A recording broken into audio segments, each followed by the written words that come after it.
Female investigations are normal. Male है female है female 28-year-old female married since 4 years. Female investigations all are normal. Okay. And male investigations showing azoospermia.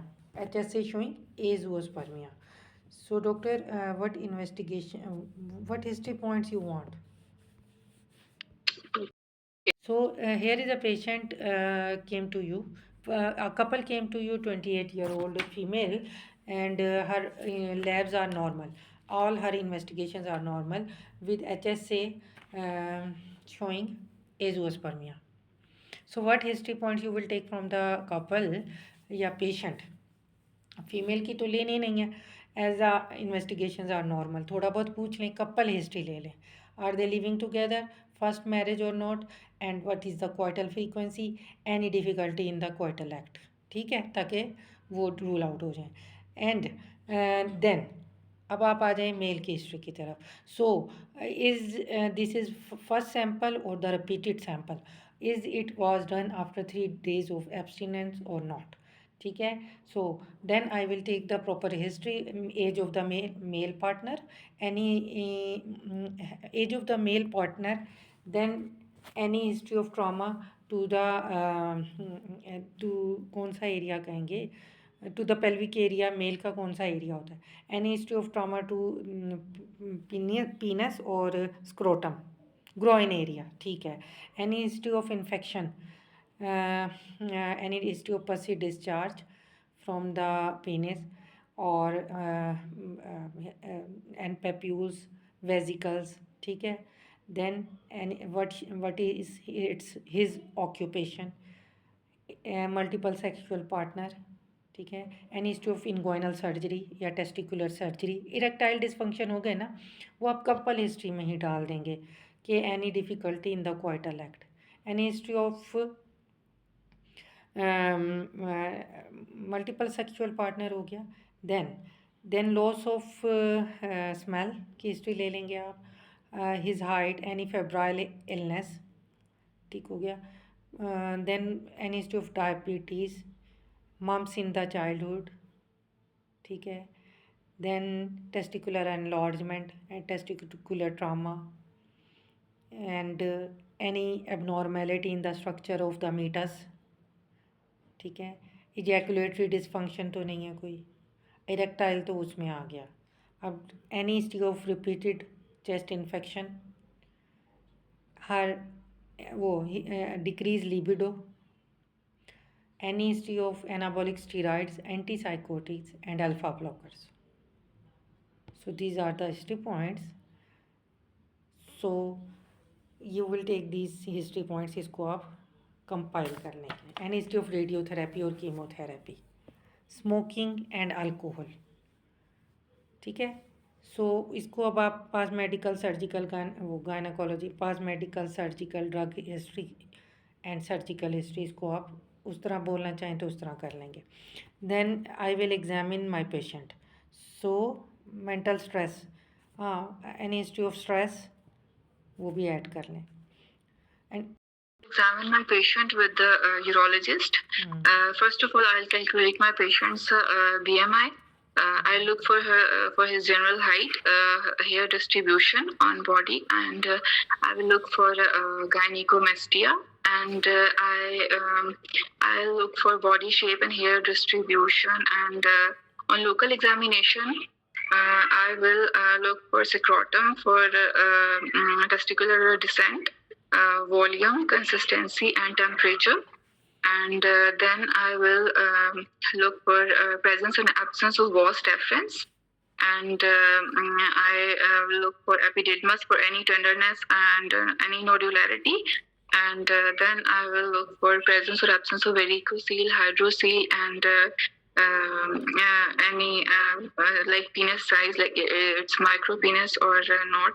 I will look for hypospadias, or then I will do his digital rectal examination to look for prostate size. Okay, and you will also feel the vas. Okay. Okay. So very good, thank you, doctor. Since 5 years, and this is his second HSA report, which is showing azoospermia, and the height of the male partner is 6'4" and 6'4". So, and there is no ejaculatory dysfunction, no erectile dysfunction. He is a smoker. ठीक हो गया. इसके अलावा क्या, not taking any anti hypertensive. ठीक है. There is some decreased libido also, and history of fatigue is also there. अब ये मतलब history of fatigue is also there. Decreased libido, fatigue, patient height is 6'4". Okay, ये मैंने डाल दिया इसमें. He is a businessman by occupation. On examination, bilateral testicular volume is decreased. So normal testicular volume is 15 to 25. So cc और cc आएगा, which is decreased. Bilateral testicular volume decrease means you have excluded the obstructive cause of azoospermia. Excluded. ठीक हो गया. So what investigations you want. HS से सबसे पहले clear करें कि वो सेकंड दोनों रिपोर्ट्स देखें. जब HSA पे आपका स्फीयर ओलिगोस्पर्मिया या एजोस्पर्मिया है, फ़ौरन रिपीट करवाना है, 3 मंथ्स का वेट नहीं करना. Then hormonal profile of the male partner, FSH LH. Normal value इन दोनों की अप टू 20 होती है मेल में, तो दोनों रेज हैं 25 and LH is 30. Testosterone normal value 300 to 1000 nanogram पर डेसीलीटर, इसमें 200 नैनोग्राम पर डेसीलीटर डिक्रीज. प्रोलैक्टिन मेल में 2 to 17 नैनोग्राम पर ml, इसमें नॉर्मल है 8 है. So these are the values hormones की मैंने दे दी. अब आपको क्या इसमें नज़र आ रहा है कि टेस्टिकुलर फेलियर हो गई है. ठीक है. सो टेस्टिकुलर फेलियर है, non obstructed azoospermia due to raised FSH and small testicular size. अगर ये ऑब्स्ट्रक्टिव होता तो FSH नॉर्मल होता और वॉल्यूम भी नॉर्मल होता, फिर हम STI को रूल आउट करते, गनोरिया क्लेमाइडिया ज़्यादातर. ठीक हो गया. सो अब हमने क्या करना है कि next what will be the management. So I will counsel my patient that empathically as he is having. अच्छा, नेक्स्ट आप जेनेटिक टेस्टिंग मांग सकते हैं. जेनेटिक टेस्टिंग किस लिए मांगनी है? For karyotyping and Y chromosome deletion. ठीक है. आपके जहन में 2 ही चीज़ें आ रही हैं, cystic fibrosis and Klinefelter syndrome. ठीक है. तो Y chromosome deletion and karyotyping. तो अच्छा, अभी इस पेशेंट में आपकी जेनेटिक टेस्टिंग नहीं हुई भी. ठीक है. So next is the you need biopsy, testicular biopsy. Testicular biopsy हम क्यों करवाते हैं doctor? Testicular biopsy is done, ये हमारा कंसेप्ट क्लियर होना चाहिए कि हम क्यों करवाते हैं. When we want to see the prognosis of sperm retrieval, के स्पर्म निकल सकते हैं कहीं डेप्थ में अगर एक आध हो तो. टेस्टोस्टेरोन तो उसमें है ना, आ तो रहा है ना. तो रिज़ल्ट ऑफ द बायोप्सी 3 तरह की होती हैं. या तो उसमें मैचुरेशन अरेस्ट होगा, या हाइपोस्पर्मेटोगोनिया होगा, या सर्टोली ओनली सेल होगा. So the best prognosis for the sperm retrieval is by hypospermatogonia. Maturation arrest उससे नेक्स्ट है, and Sertoli only cell no way adoption and donor sperm, sertoli only cell. So first 2 results, maturation arrest and hypospermatogonia, इसमें आप sperm फिर भी निकाल सकते हैं. The best result is hypospermatogonia. So your next treatment will depend on the report of testicular biopsy. Okay, the management option can be IVF with ICSI after surgical sperm retrieval, adoption and donor sperms. Okay. Obstructive azoospermia है और वो blockage हुई हुई है was की, तो उसका वो कहते हैं कि सक्सेस रेट बहुत कम है. तो आप उसको देंगे तो सही कि ऑप्शन कि हम उसको ट्राई करेंगे कि सर्जरी के थ्रू खोल दें, but the other option is IVF with ICSI, ठीक है। बट द सक्सेस रेट बड़ा कम होता है उसका ऑब्स्ट्रक्शन के बाद खोलने का। आए आपके पास और वो डायग्नोज हो जाए obstructive azoospermia, previous history chlamydia infection gonorrhoea की और STI की वजह से उसकी ऑब्स्ट्रक्शन हो गई, तो फिर आप क्या करेंगे, उसमें उसका नॉर्मल वॉल्यूम होगा और किसका टेस्टिस का and FSH-LH will be normal. तो उसको काउंसल करेंगे आप पेशेंट को कि we can do the surgery. Surgery कौन कौन सी कर सकते हैं, trans urethral trans resection of the resection of the blocked area by the trans urethral duct, ठीक है, टर्ड कहते हैं, TURED, trans urethral resection of ejaculatory duct. ये सर्जरी है but the success rate is not very high, pregnancy rate is not high and recurrence is very high, retrograde ejaculation can occur, bladder neck injury can occur, and counsel the patient that in spite of surgery he may require IVF with ICSI. So the methods for, अभी आप लोगों ने कहा कि surgical sperm retrieval के methods Tessa, Misa, पीसा हैं। सो जो टेस्टिकुलर स्पर्म रिट्रीवल करते हैं, जो टेस्टिस से निकालते हैं नॉन ऑब्स्ट्रक्टिव काज में, वो टीसा और टीस होता है, टीस, और जो मीसा और पीसा होता है वो ऑब्स्ट्रक्टिव में यूज़ करते हैं, ठीक है। जो आप ऑब्स्ट्रक्शन में निकालते हैं, Misa means microsurgical sperm aspiration, पीसा मीन्स परकुटेनियस एपिडिडमल स्पर्म एस्पायरेशन। इन दोनों में आप एपिडिडमस से निकालते हैं और ये ऑब्स्ट्रक्टिव में करते हैं।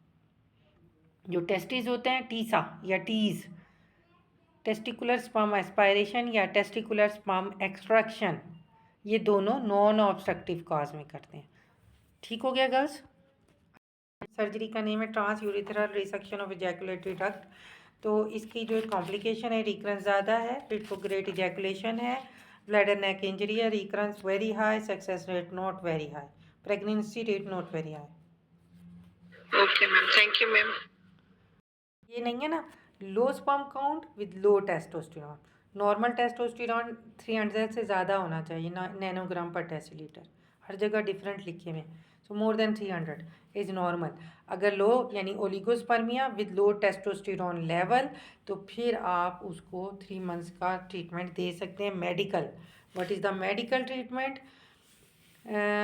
एक तो सप्लीमेंट्स होते हैं, vitamin C, E, zinc, coenzyme Q, and the other treatment is in the form of number 1 HCG, number 2 anti-estrogen drugs, ठीक है, क्लोमिफेन सिट्रेट एंड लेट्राजोल। ये आपने 3 मंथ्स के लिए देनी होती है क्योंकि 72 डेज फॉर स्पर्म प्रोडक्शन लगते हैं। HCG का इंजेक्शन कैसे, 2 टाइम्स अ वीक लगाते हैं, 2500 वाला, और फिर उसके बाद आप चेक करते हैं पेशेंट का level HSA in the 3 months, ठीक हो गया। और इसी तरह क्लोमिफेन सिट्रेट 25 mg आप देते हैं 3 weeks OD, then 1 week off. ये ट्रीटमेंट 6 to 9 मंथ्स तक जा सकता है। लिट्राजोल, यस, मेल्स में लिट्राजोल एरोमेटेज इनहिबिटर है। इसका ज़्यादातर बेनिफिट उन मेल में होता है जो ओबीज हों। ओबीज में क्यों देते हैं? क्योंकि it is inhibitor of oestrogen inhibitor.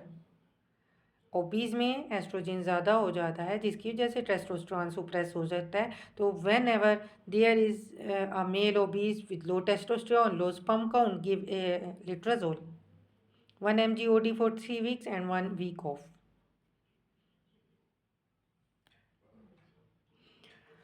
25 mg OD 3 weeks then 1 week off, इन दोनों का 6 to 9 मंथ का ट्रीटमेंट हो गया। डॉक्टर एक दफा प्लीज दोबारा रिपीट कर के क्लोमिफेन का भी आपका HCG आप दे रहे हैं तो आप रिपीट करवाएंगे 3 मंथ्स बाद HS से, तो अगर वो इम्प्रूव नहीं आता तो HMG आप ऐड कर सकते हैं उसके साथ 150 international unit 2 times a week, ठीक हो गया। अच्छा, ejaculation. Premature ejaculation. The causes of premature ejaculation: anxiety, erectile dysfunction, sexual dysfunction. So most of the time is diabetes also. So आपने क्या बताना है पेशेंट को, अगर उसको एजुकेशन करना है, ठीक है। Normal time of erection is 2 to 8 minutes, ठीक है। So you will tell counsel your patient, और वो कौन काउंसल करता है, ये सेक्स एजुकेटर्स जो होते हैं, उसमें कुछ टेक्निक्स होती हैं वो बता देते हैं। एंटी डिप्रेसेंट्स यूज़ कर सकते टेक्निक्स, जिसमें स्क्वीजिंग टेक्निक्स और डिफरेंट तरह की होती हैं। और एंटी डिप्रेसेंट्स यूज़ करेंगे fluoxetine and SSRI if needed, and sildenafil, यही वाली आ गई है वियाग्रा। वियाग्रा के साइड इफ़ेक्ट्स याद कर लें। Okay, Viagra cause hypotension, delay ejaculation, cardiovascular risk होता है इसके साथ। Okay, so these are the treatment of premature ejaculation. Normal ejaculation time is 2 to 8 minutes. After 2 to 8 minutes of erection.